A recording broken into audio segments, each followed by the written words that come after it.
Hey everyone, it's Dr. Wang. In this episode, we're diving into the fascinating realm of the word 结婚 which means marriage in English.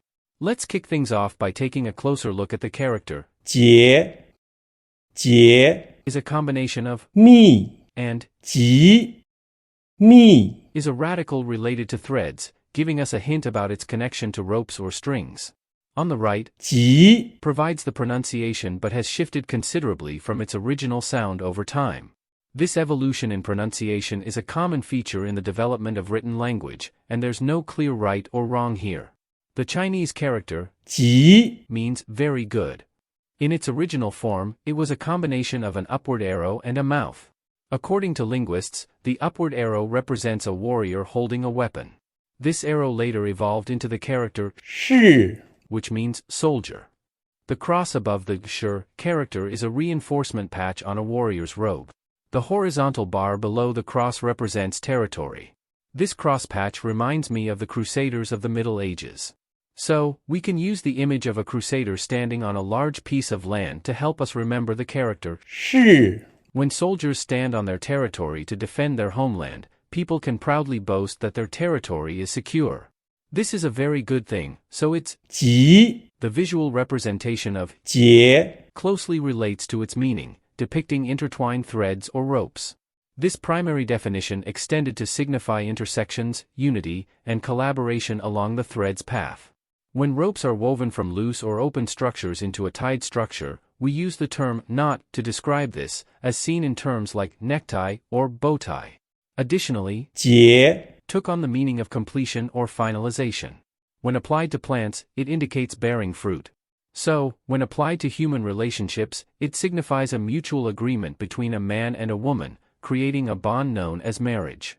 Furthermore, due to temperature changes, 结 is also used in phrases like freeze. This connects to the idea that when ropes are knotted, they become more secure and stable. 结 Even reflects a state of being firmly tied or emotionally intertwined. If your heart is bound in knots, it's a sign of emotional turmoil. The pronunciation of the character 结 can be associated with the first syllable Jack from Captain Jack Sparrow, which we previously linked to the word 解 meaning older sister. In that unit, we mentioned that 解 originally referred to a woman about to get married and later became a term for older sisters. By using the image of Captain Jack carrying a bride's sedan chair, learners could form an effective association. Interestingly, Captain Jack's portrayal is also related to weddings. So, let's revisit this connection. We can use the first syllable Jack to link it to 结婚 in traditional Chinese, the character 密 has 3 dots below to represent 3 strands of rope. Let's practice writing the strokes of the character. 结 When writing, remember to first draw the texture of the rope.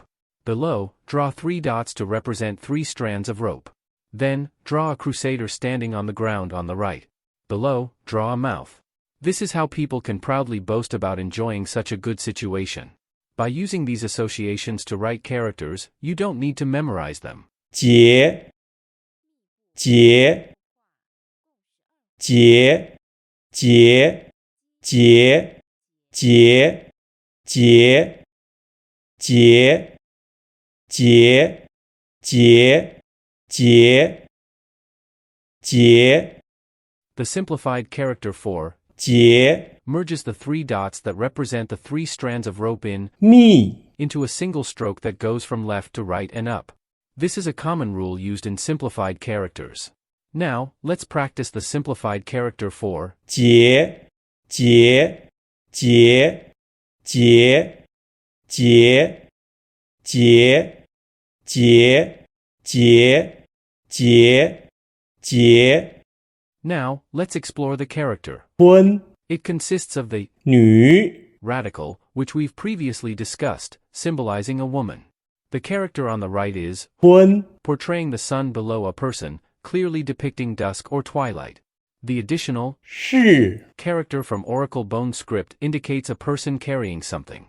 In a whimsical way, it brings to mind a caveman dragging a woman by her hair to a cave, perhaps signifying a primitive form of marriage in ancient times.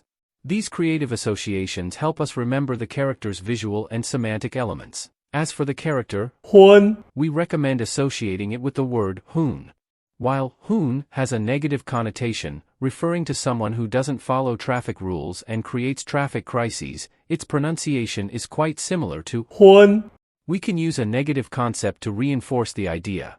If a marriage doesn't get certification, it might become a "hoon."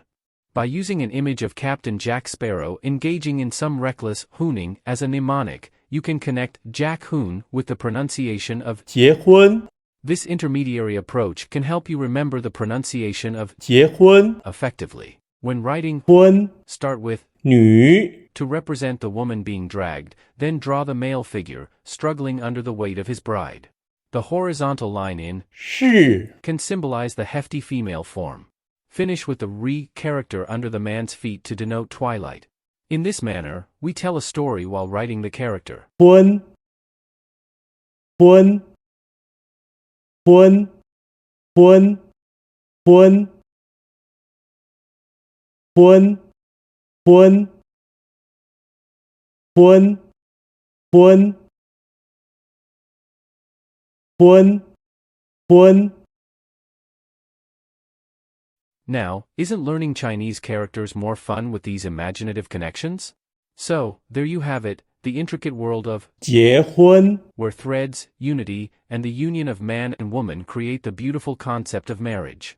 Next, let's talk about the character. 了 From its pictographic meaning, it is a person without arms who is hunched over. We can imagine that this person's arms are hanging down at his sides, and he looks quite tired. He must have just completed a difficult task. This is the meaning of the character. 了 When it appears in a sentence, it means that the event has been completed. It is the past tense in English. We can think of it as ed.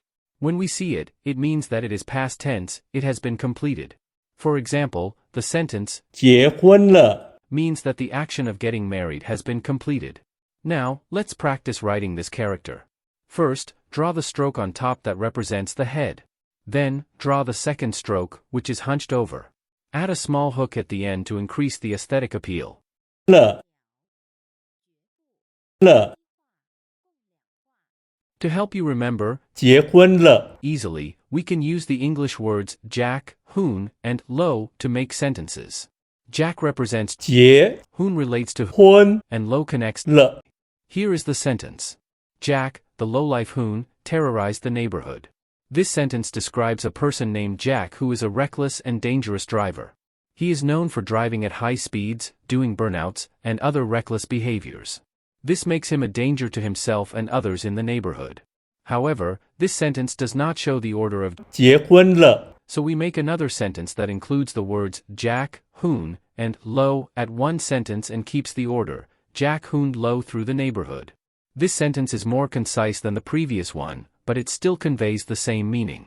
Or we can say, Jack hoons Lo. It is a common way to describe someone who is driving recklessly at low speed. The exclamation point at the end of the sentence adds emphasis and excitement, and we are disapproving of Jack's behavior. Here are some practice exercises for the radicals that are components of the character, 结婚 which means marriage. These radicals are 密集是口女昏是日 You can review these radicals and their meanings in our previous episodes to better understand their roles in. 结婚 Now, let's dive into practicing how to write these characters. 密 This radical means silk and is related to textiles. Practice writing this radical to enhance your recognition.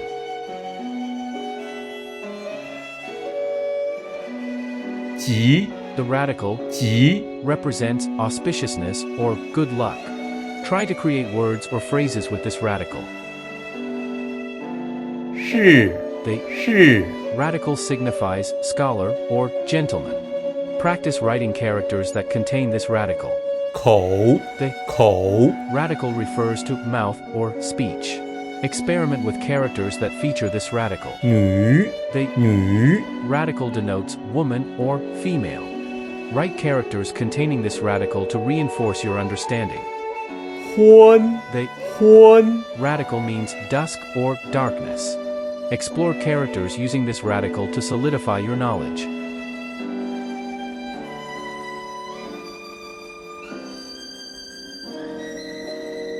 是 The 是 radical is related to clan or family name. Write characters that incorporate this radical to practice. 日 The 日 radical stands for sun or day. Practice writing characters with this radical to improve your recognition. By practicing these radicals, you'll gain a deeper insight into the character 结婚 and enhance your overall understanding of Chinese characters. Don't forget to review our previous episodes for more in-depth explanations and examples. I want to give a big shout out to the learning program for stroke order of Chinese characters, supported by Taiwan's Ministry of Education, for their invaluable assistance. While you're working on mastering the stroke order, remember to keep the associated stories and pronunciations in mind to ensure effective learning. After you've gone through the stroke order practice, have you managed to commit the pronunciations, characters, and the stories behind these Chinese words to memory? So, there you have it, some enjoyable and memorable ways to learn Chinese pronunciations and characters using a creative method based on scaffolding learning theory. Thank you for tuning into this episode of our educational series. If you found our teaching approach helpful and enjoyable for your Chinese learning journey, please give us a thumbs up and show your support. Don't forget to subscribe to our channel to receive more teaching episodes. Also, consider